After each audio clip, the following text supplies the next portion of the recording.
So guys, no, pasensya na kasi matagal tayo hindi naka-upload kasi nga medyo busy na ako ngayon sa trabaho ko.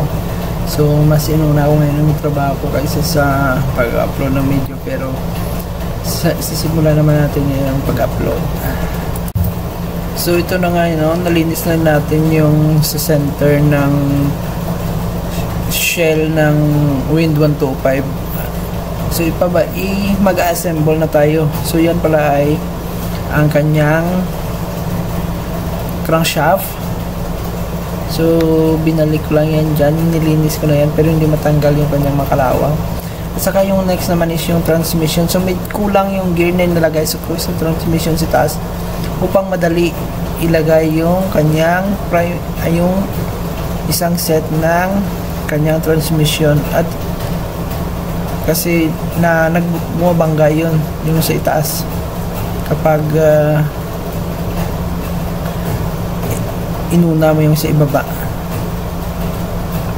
Next naman is yung kanyang shifting drum. So yung oil na pala na ginamit ko dyan, yung pang lubricate lang yan kasi hindi pa tayo nakabili ng Shell or Havolin na oil, no? So yun pala yung ginagamit ko, Shell at Havolin sa aking mga motor. So yan naman ay yung kanyang shifting fork. So yung sa ibaba is nakadapa naman ang paglagay. So i-align mo lang yan kasi iisa lang yan naman yan yung butas. Next is yung sa gitna naman is dapat nakatihaya. Yung shifting fork, nakatihaya siya. So hindi ka yan magkamali. At yung nasa taas naman ay dapat nakatihaya rin. Katihaya ang paglagay. So yun o, makikita natin nakatihaya siya. So i-align mo lang kasi nag-iisa yun lang yung kanyang shifting fork pin.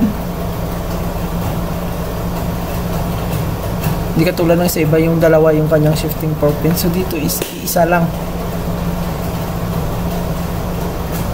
Isa lang talaga. Sa paglagay naman, huwag natin kalimutan yung kanyang lagyan ng gasket maker yan.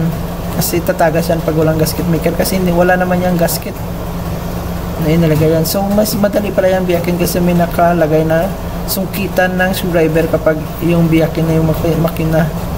Hindi tulad ng Raider FI na napakahirap kasi kailangan mo pa siyang pukpukin kapag wala ka talagang gamit, hindi kompleto yung gamit mo.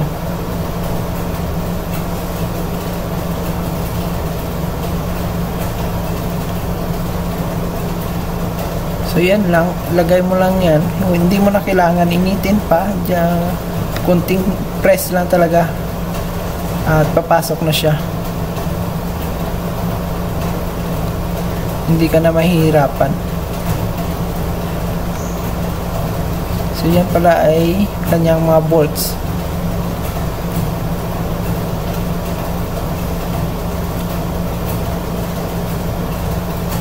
Huwag natin kalimutan yung kanyang mga bolts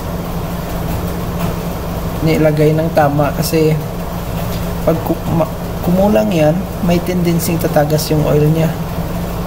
So tamang higpit-higpit lang, torque wrench.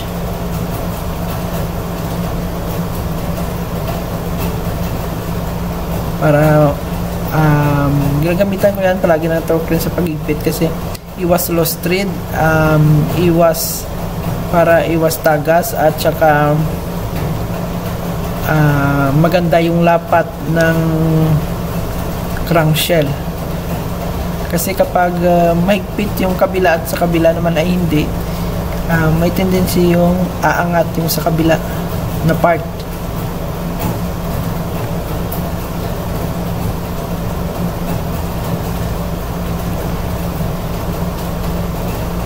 Ayun na.